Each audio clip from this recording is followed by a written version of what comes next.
4, 5, me taca no carro, bicho.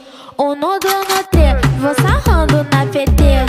4, 5, me taca no carro, bicho. 1, 2, 3, vou sarrando na PT. 4, 5. Pew, pew, pew, pew, pew. Happy Liberation Day! Hey, it's Liberation Day! Happy Liberation Day! Welcome. Liberation Day. I mean, it's the truck's already moved and things are happening. To get out of here. I mean, this was just a few minutes ago that we saw.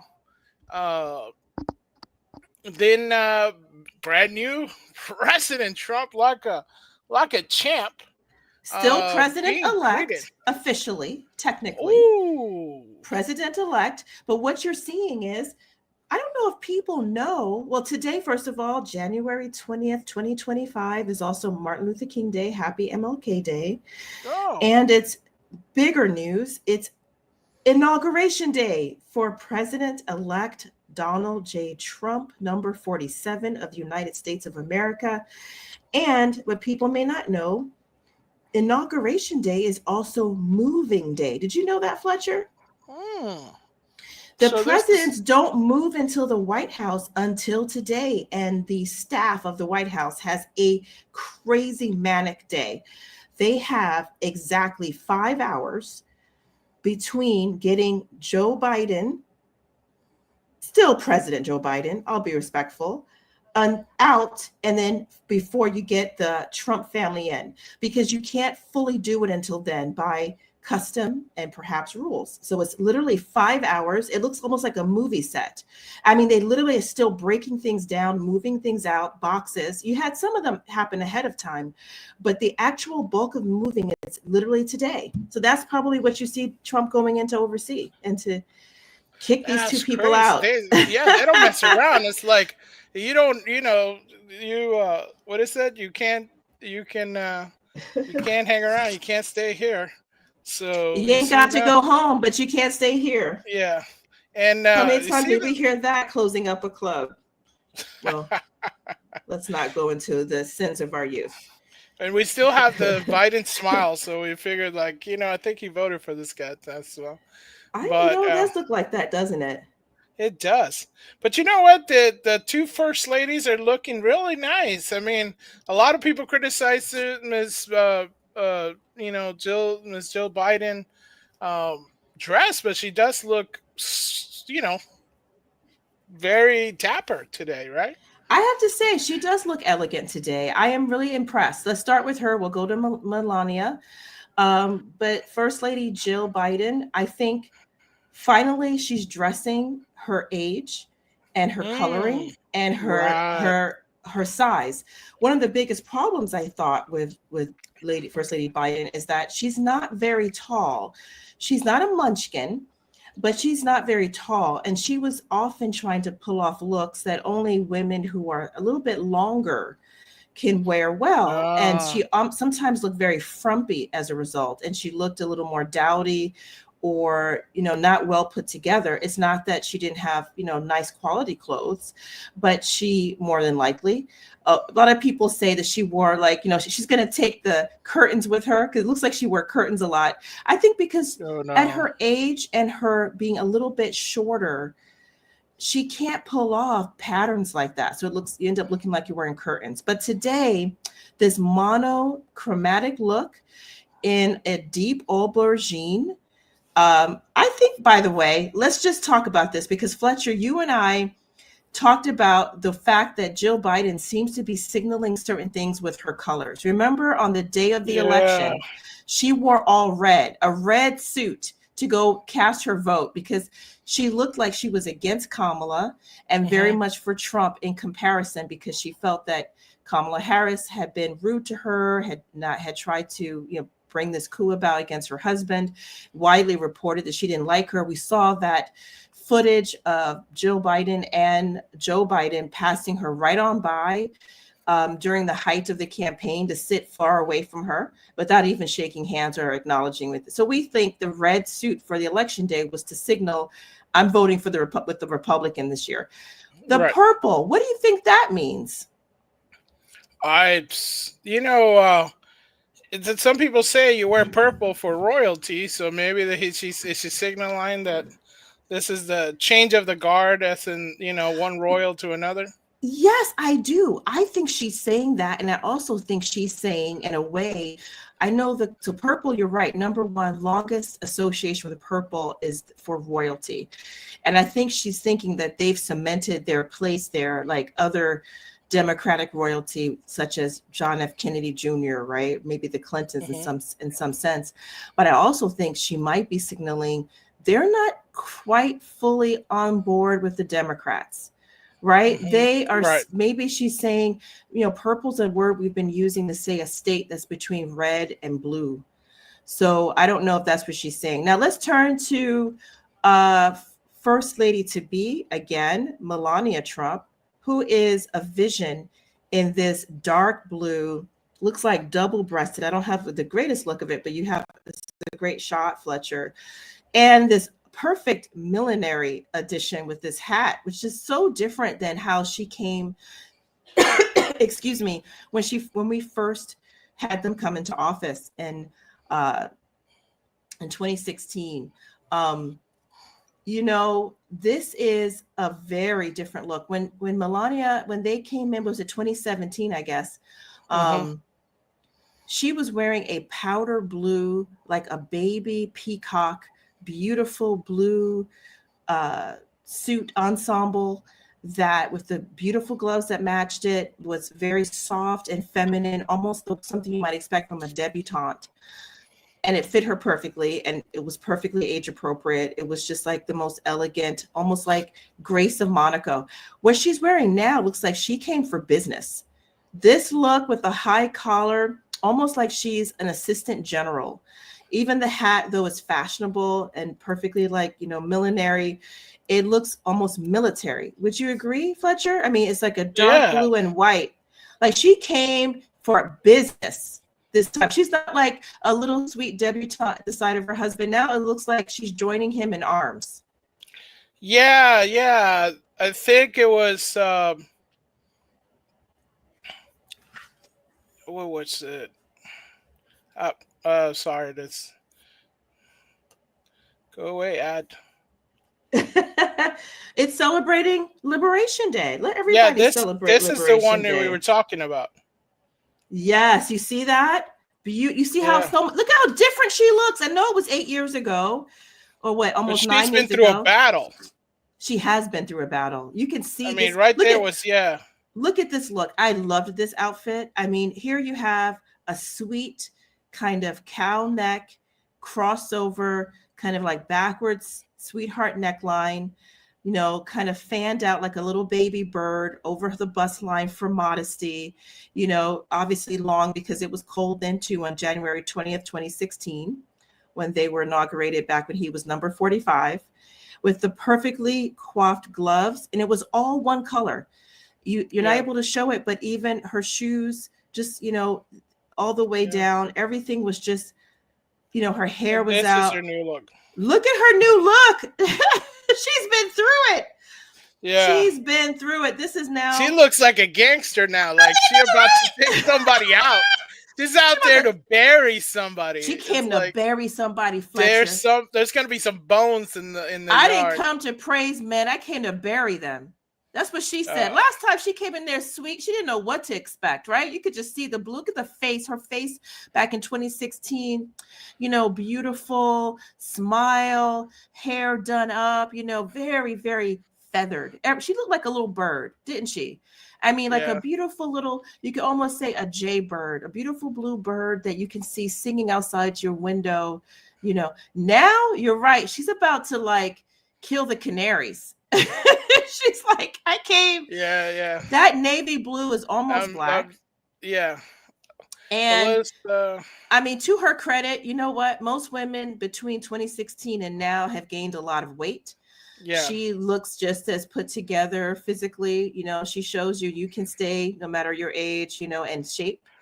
But man, she came as a commander, like assistant commander in chief. She's not playing around this time. She's not playing around this time. This time It's like, And there okay, is no smile. Do you see the difference yeah, between her? oh yeah, She yeah, went straight up looking like Eastern European too. Like before, her yeah. look was so soft, like she's still a model. Now she's an enforcer. I see an executrix. I see someone about executioner Oh tricks. my gosh.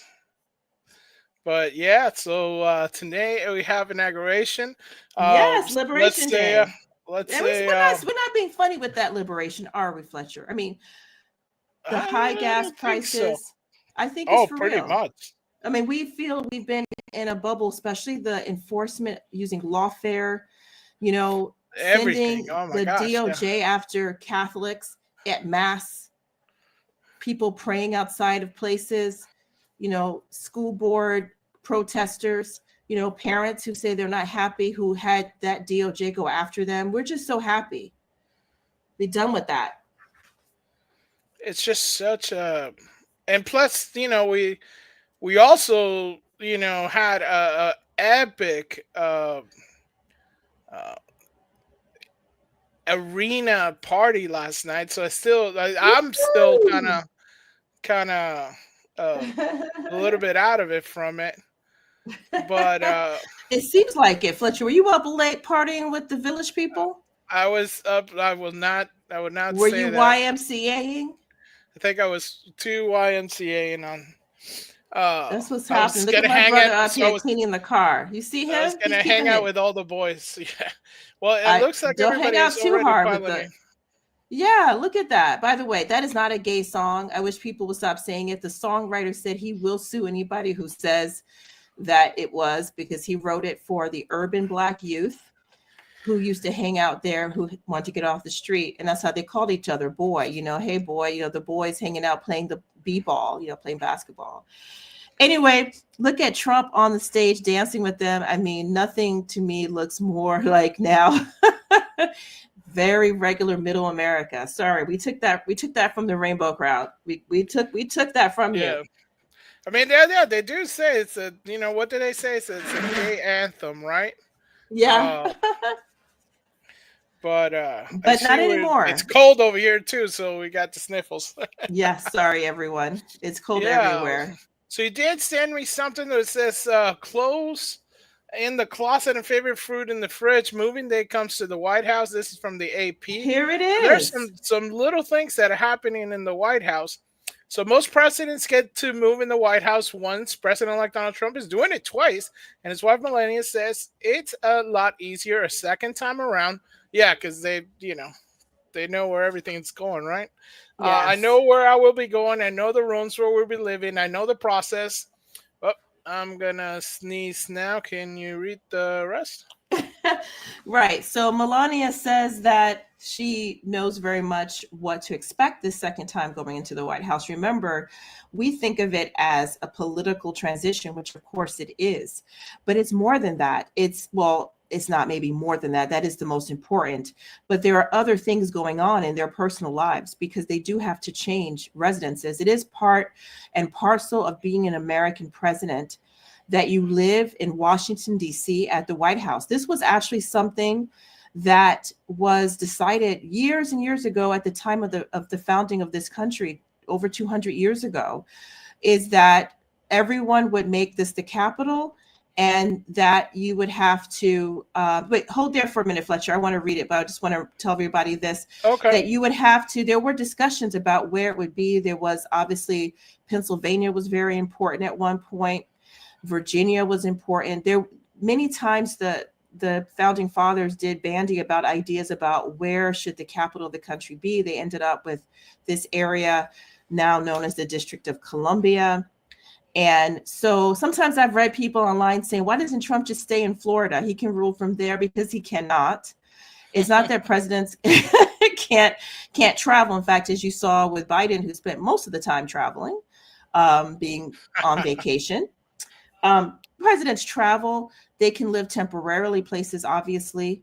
And if there were an emergency, such as if, God forbid, if there were war or something for safety reasons, they may have to leave. But as a general rule, they do have to live over there on Pennsylvania Avenue in DC. So it is the house of the sitting president. Okay, so because Biden is still the sitting president. He's still in the House. He doesn't leave until President Trump comes in. And so there is this 5-hour process, as you say here, regardless of who was president, the whole process challenges the White House resident staff, the maids, butlers, and others who look after the president's private living space have about 5 hours from start to finish on Inauguration Day to move out one first family and settle in the next one. That's Because insane. isn't that insane? And I mean, I'm sure they have it down to a science, but the clock starts ticking when the outgoing and incoming presidents leave the White House together for a shared limousine ride to the Capitol for the swearing in. All right. So you saw President-elect Trump meeting President Biden with their spouses. That's when they go. They take obviously photos. They have probably some pleasantries. There's probably other things going on. Security issues, being secured. Then they leave together. They share a limo. This could be awkward, although I don't think it will be. As Fletcher pointed out some months ago, we think Biden was happy that Trump got in office. And they go to the Capitol for the swearing in. And by the time they come back, the White House has to be ready for Melania and Trump. And they all have their own preferences, Fletcher. That's well known that the first ladies will pick up what curtains she likes, what silverware she likes, what kind of dishware she likes, etc. They can renovate. They have to get all their things in order, put clothes in the closets, literally do a quick moving, like for a major moving set. That's just crazy. And what you're watching now right now is the family going to St. John's Episcopal Church. So about across the street, I've actually been fortunate to have visited outside. I never went inside. This church is a beautiful little yellow church. It's an Episcopalian church. It's right across the street from the White House. You see the little yellow there? It stands out. If you walk by, it looks unassuming. It looks like it's 300 years old. I mean, I don't think it's that old. I'm sure it's quite old. And it's where the president-elect and his family are to go to mass. And this is Episcopalian mass, not our Catholic mass, but it's a mass that is done the morning of the inauguration. This is part of the tradition. You might recall this is a church that was, I think, attacked during the riots during the Summer of Love, BLM, when President Trump stood outside of it with a Bible personally. Do you remember that, Fletcher? Oh, yeah, that was just crazy. This is the same church, okay? And this is where they're going. And, the militant Melania, I'm scared of her. I'm looking at her.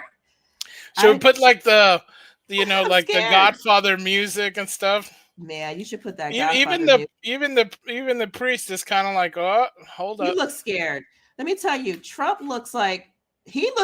She's like, I'm your heavy. She looks like I'm the heavy. It looks like there's some. He's a lightweight compared to me. Semi-machine guns in there and all that stuff. She looks like she's hiding a machine gun in that jacket. Right. But I can't believe you said that it's 5. You got 5 hours. Who has 5 hours to move?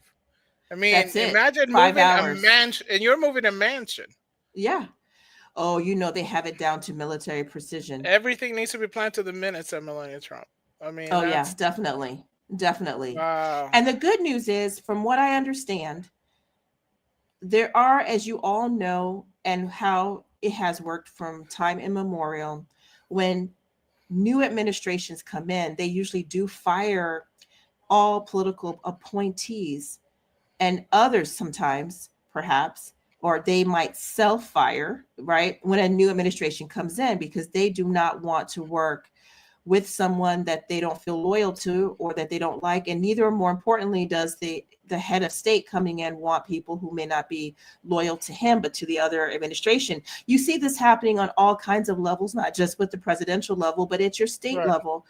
When the new governor comes in, he may fire people who are not in positions that are, non-political. So political positions, you understand, you have to go. That's why you saw Merrick Garland, the head of the Department of Justice, leaving. He can't work for Trump, okay? Right. But one thing you should know generally when it comes to the White House staff. Now, I don't know if you have that picture, Fletcher, when when Trump won the first time and the staff at the White House were standing outside looking really upset to a person. But those are probably political appointees who are at the White House, because the White House obviously is huge. The maids, the butlers, the people who, do the cooking and so forth, many times they have seen every administration. They are not fired just because Biden is leaving and Trump is coming in. Okay. So generally speaking, in fact, you sometimes will meet someone who's been a maid, and they often will have a wonderful send off when they retire or die in office. In a sense, die in office. They're not a political position. They're not elected officials. They are humble people, typically working, say, as a maid, a servant in the house. But they will tell you how they saw, like, 4 presidents, or more. There was an older Black woman I had read about who was, I think, a maid for like 4 or 5, 6 different presidents. She was sent off with so much when she retired. I think she bought a house because they were so grateful to her that people gave her, so many nice gifts and money and so forth. So typically, you're not going to have that problem. So that also helps, Fletcher, with the transition, because it's not like new people who just got hired having to do this. Some of them have done this many times before. They've been around. They can help the younger people who are picking up boxes. Hey, put that here. This is how you do it. Right. Okay, here's the infamous picture. Do you remember this? Yeah, they were mad. It's like, you mad, bro? This is the biggest you mad, bro. This was back in 2016, 2017, right? When they were about to leave, I think before. So these are political appointees. As you see, Valerie Jarrett on the left over there, big timer, Susan Rice, and I'm sure other people, if you know the other people names up front, please tell us in the comments. I think that's Jen Psaki, right? In the front with the red hair. I could be wrong so about they that. have Jen Psaki, whatever her name is. The one She that was, now so has Valerie Jarrett is the glasses on the left. That was the senior advisor. Yes, go ahead. She's the one who now was granted with the TV show because she was so awesome at not answering questions. Oh, you mean Jen Psaki? Yeah. Yeah, so she was communications director.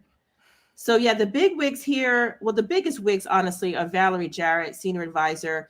Some say that she was really more important than even Obama during his reign. I won't say administration. It felt like a reign, because they say that she was the real, like, voice in his ear. And apparently very, very very leftist, with a very warped vision of America that most Americans would not share. People also say she's Black. Did you know that? She's very light skinned, but she says she's Black. No, for sure. She's in fact part Black. Yeah. And then you talked about Jen Psaki. Thank you, Winter Soldier. We appreciate you being here. Yes, Safa. They were suffering. Safa. Safa. That was Psaki. She was communications director with the red hair. And then behind her, that is she was national security advisor, Susan Rice. But I remember Susan Rice having been also, she's an attorney, I believe. And I think she also represented Bill Clinton during the time he was up for impeachment.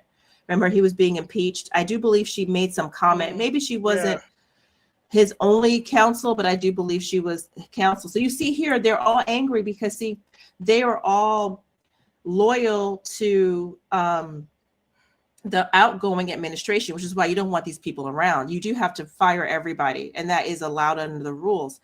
But when it comes to, as we started talking about it, when it comes to the person who, cleans the house, cooks the food, you have so many people who work in those roles who are staff persons, and they do hang around and stay. They can be trusted. They're very well vetted. And many times loyal to whomever is in there. That's their job, looking after kids, taking care of the dogs, whatever the situation is. Remember, these people are, they're there for the long haul with whatever president is in there. So No, and it's insane because if you look at this is a kind of like a speed up version of how much work needs to be done. Um, and these are the people that are moving, and you literally, I mean, there's people painting, there's all kinds of stuff done in this very small amount of time. Yeah, they're literally painting. I mean, they have to really honestly redo the entire house in those 5 hours. It's 5 hours. Right now, they're freaking out. Somebody's freaking out right now. While we're sitting here talking, you all, somebody's freaking out. There's Lady Jen. Good morning, Lady Jen. We need to give a title to Winter Soldier, Fletcher. Winter Soldier, I don't know if you've been here with us before, but we give everyone who gives us a comment during the live show a nobility title. You have Lady Jen McMahon. We haven't seen Sir Glenn today, or Vice Regent Curtis, I think that was. Kirby? And then wasn't it Sergeant? We had a Vice Sergeant or Sergeant. Yes, Visinger. So what will Winter Soldier be? Duke. Well, it's already a soldier, right? So it's a Duke soldier. Duke. Yeah, he's a Duke, a noble Duke soldier. So Duke Winter Soldier. Nice. That's what it's going to be. Simple as that. Nice. And as Queen Ursula, I make the final decision about the noble titles. Yes, Lady Jen, this is back from 2016 or 2017. Yes, he won in 2016, but got inaugurated 2017. I do believe this is the day of the inauguration back then. And they did look like they were going to a funeral. Oh, so you're showing us what it looks like.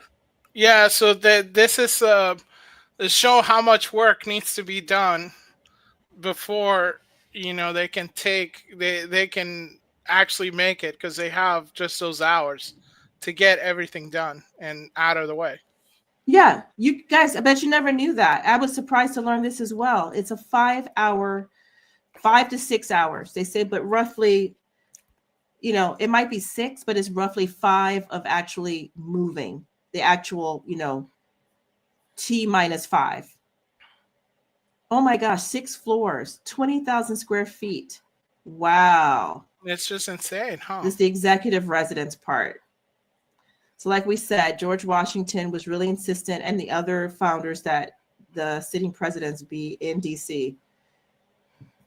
And so that means they have to, actually move in that day. They don't have a right to be there, just live there until they are the president, which he won't be until noon Eastern time today, or 11 our time. So in about an hour and 15 minutes. Yeah, just the amount of work is insane that needs to happen. Yeah, I mean, right? I was surprised. It's 20 bedrooms, 35 bathrooms. Wow, I could hang in there, Fletcher. I could work with that. Yeah. The thing is, they even have to do the level of painting, putting up pictures, all in the 5 or so hours. I mean, I thought, well, it's just like a formality. They've already kind of had their stuff in there. No, moving day is today. That's when the Bidens will leave and have their stuff packed. They would have already begun, of course, but they don't actually leave or move things out really until today. Today's moving day. Wow. Isn't that something? Yeah, that's a lot of moving. And if you ever thought you had pressure moving. I've had pressure moving, but man, I don't know if I've had that kind of pressure moving. Because I mean, it's one thing to grab your stuff and get it together. It's another thing to paint, spackle, clean, and do like a whole bunch of other things at the same time. But again, a lot of people who would have been there have done it before. So they know what they're doing. It looks like things are already heating up. We have the countdown pretty soon. I think we got like almost 20 minutes until. I think he's sworn in at noon Eastern time. But I do believe there might be some things happening along the way. That looks like that's Senator Cruz, is it? Back there? Yeah. That looks like Senator Cruz. That looks like him. I mean, I could be wrong. I'm sure there'd be a lot of big wigs in the front. Just Oh yeah. for everyone's notice, last night at the Capitol rally, which was Capitol One Arena, Trump's last rally before taking the office officially as president. I've now gotten to see two of his last rallies, right? His last rally before the election, the last rally before he became president again, and then his last rally before becoming president. That's Rudy Giuliani right there, former mayor of New York, and was the best mayor New York has ever had, I will say. President-elect Trump did have in the front row all the seats set for those parents of those who were lost in the military. Duke Soldier is just killing it right now. He's right. Get that old man stench out that Biden left. He's not wrong. I'm sure there's a lot, people may not realize that Melania Trump, who was Catholic, did have an exorcist come in after after Obama's left. I don't know if people know this. There's Javier Milei. There's Argentinian president. Are you serious? Where? Yeah, he's in the back right there. No kidding. I don't see him. Yeah, well, right there. See him? It's the one with the funky hair. It's the one the kid's talking to. The kid's talking to him right now. Oh, no kidding. Yeah. And I see Duke said Fetterman was in his best hoodie. Eddie Munster. Well, there was an Eddie Munster lookalike earlier. Roll the tape back. I remember seeing that. Of course. Lady Jen says, I'm really looking forward to Carrie Underwood singing American the Beautiful. Oh, I know. Right. Did you see Lady Jen that Whoopi Goldberg and all stuff was attacking her and stuff? Like, no, for what? A lot of, I think she was attacking Carrie Underwood because it's like, a lot of fans are happy she's doing it, but a lot of fans, are not happy she's doing it. It's like, what are you talking about? So they're doing like this whole thing where nobody can have a political opinion or something but them, And that's the same thing that happened with Nelly, who performed. Oh yeah, and other, I think it's another rapper. Yeah, Snoop Dogg said that anybody who performed was a coon, and then he was performing. So people were saying, "What does that say?" What do you? Yeah, Nelly said it was an honor to perform at Trump's inauguration. He's waking up. He even apparently said the Klan was started by Democrats. Now that's waking. He's taking the red pill. Rapper Soulja Boy also defended performing at the Trump event. He said Obama and Kamala ain't never put money in my, pockets. He used an expletive that I'm not going to repeat. He said Obama and Kamala ain't never put money in my pocket. Exactly. We about to wake up over here. People of color waking up. No, it's becoming alive. It's a new day. Liberation Day. What you see here, this Liberation driving down Pennsylvania Avenue. If anyone's ever been to the Washington, D.C. during this period, I will tell you it is very exciting. I was in Washington, D.C. when Obama was inaugurated. I wasn't there for that purpose, but I did happen to be there, and it's very exciting. I was excited. It was nice. No, I was happy to see it. Yeah. So Jen says really upset me. She's talking about the attack on Carrie Underwood. Carrie's singing for America, regardless of whether you voted for Trump or not. That's the political kind of. I don't see that much on the right, people attacking for people for performing at these events and stuff like that. I mean, I think sometimes when you see that, hey, you're just being a jerk or something like that, then I can see it. But nobody really goes, oh, this person is performing, that person is performing, they're just performing. Oh man, they were really attacking Carrie Underwood for it's become very political. It's almost like you can't just be a performer now. You have to also be a politico.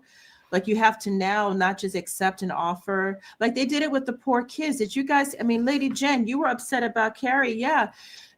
I want to tell you about one that might even be a little worse, Lady Jen. These little, really cool Black kids in college. They're at a historically Black college called HCBU, Historically Black College University, HBCU. I think I said it right.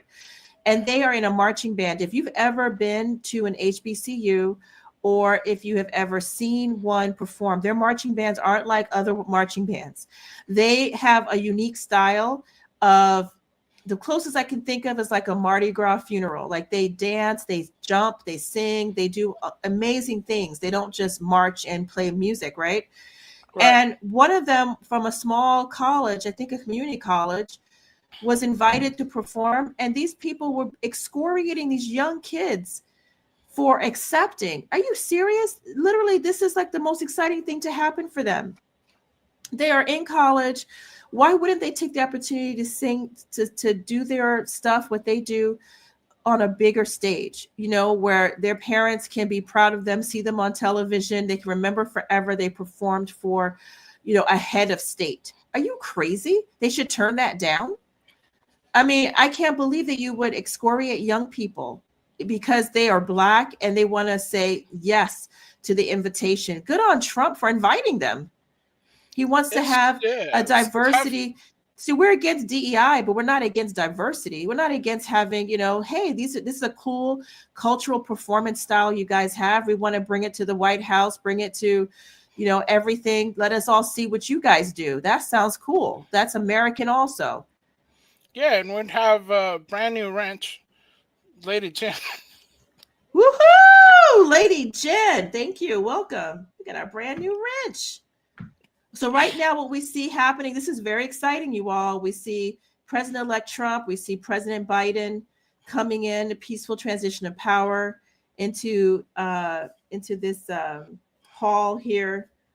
You know, we really need to call it the right thing, Fletcher. Is the return of the king. It's the return of the king. He's coming into the rotunda. There's First Lady Melania to be again, coming in, walking in again, like she's going to a dirge herself. There's Emhoff, Kamala Harris, Vice President Harris's husband, going through. It's really, really cool. I mean, what we're seeing. There's Vice President to be Vance and his spouse with a beautiful. Now she looks like how Melania looked 8 years ago, with the peach, the very beautiful like jewel tone color, sweet like a little bird. But she'll learn. She'll come out of it looking like Melania, like she came to, you know, take somebody out. Wow. You see all the military dress, people streaming in. Like I said, if you've ever been in DC during this kind of period, it is very exciting. I mean, whether you were for President Trump or if you were for Obama when I was there during his inauguration, I was very happy and excited. I mean, you know what? It's America. Whether you voted for them or you didn't vote for them, you thought about voting for them. The fact is, it's a peaceful transition of power. It's a great nation. You see, there's nothing going to happen, I don't think. People made a lot out of what happened January 6th, but there was still a peaceful transfer of power. What you had was a riot, right? You had people go to a rally, some maybe rioted. We already now have papers being revealed that say that there was no insurrection. By the way, did you know, to our viewers and Fletcher, that Joe Biden today, on his way out, pardoned the January 6th committee, those that brought people on charges? Yes, he pardoned January 6th committee. So, because that's what Trump said he was going to do it. He was going to do it. And he pardoned Anthony Fauci. What? And Mark Milley. Oh my gosh. So this is called a preemptive pardon, meaning they're not even brought up on charges yet. But in case they would be, we need to change this preemptive pardon crap.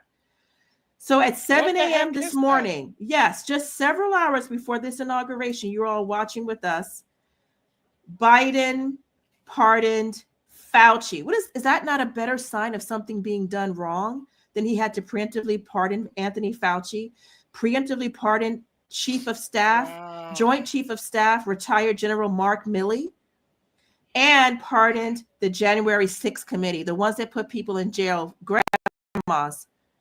Yeah. What? Yes. Lady Jen, I completely agree. Melania, Lady Jen, though, you need to see the picture. Ago. It also includes the members of Congress and staff who served on the Select Committee and the U.S. Capitol, and D.C.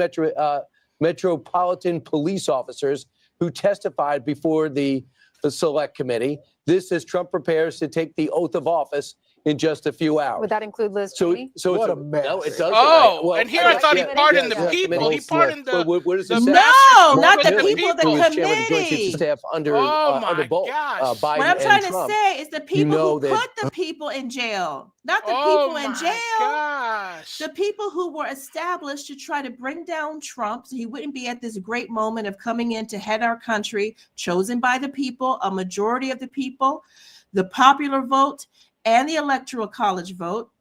They tried to stop Trump any way they could, saying he started an insurrection. Trump never got charged for that.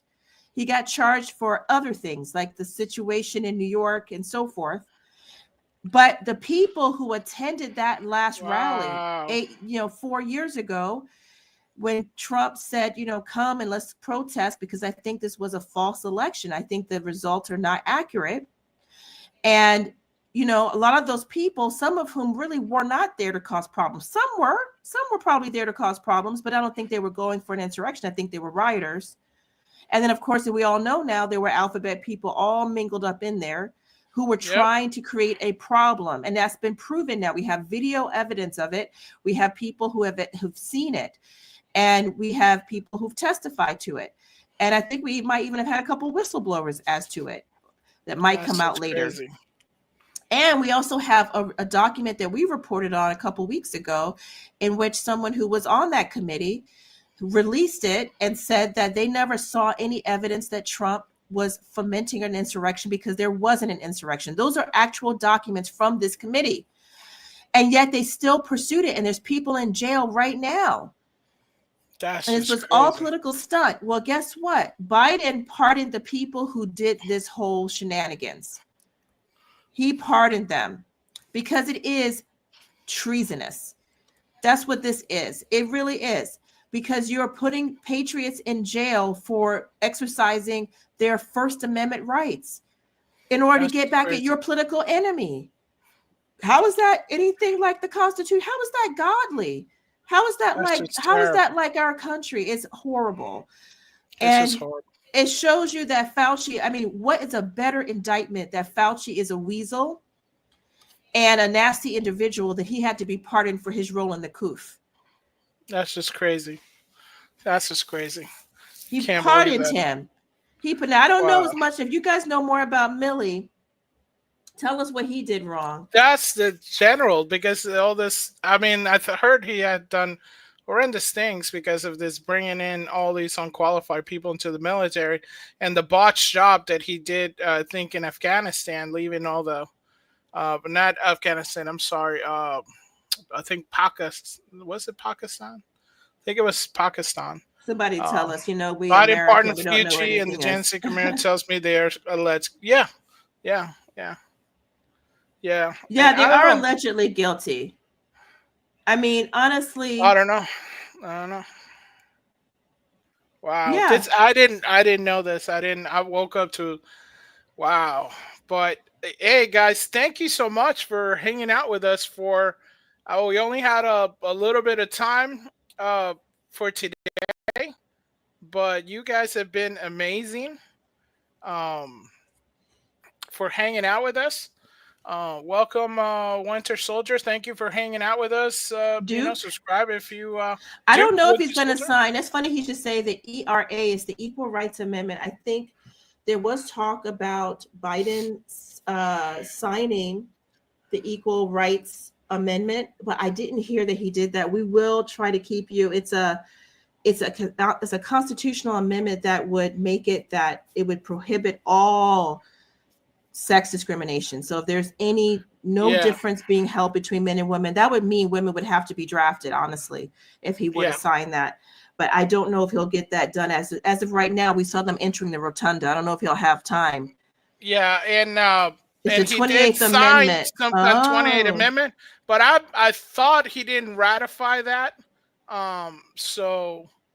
It's kind of weird because I don't know if he ratified that. The Duke is smart. He is right. He did say on Friday it was the law of the land, but I don't know if he was. I don't think it was ratified. So I think he was, because also she, put it out there too. But yeah, it failed to make the deadlines years ago. Yeah, but Thanks so much, guys. I think he was just, it was symbolic. All right, we got to go because we're going to be watching this thing. Please, God bless America.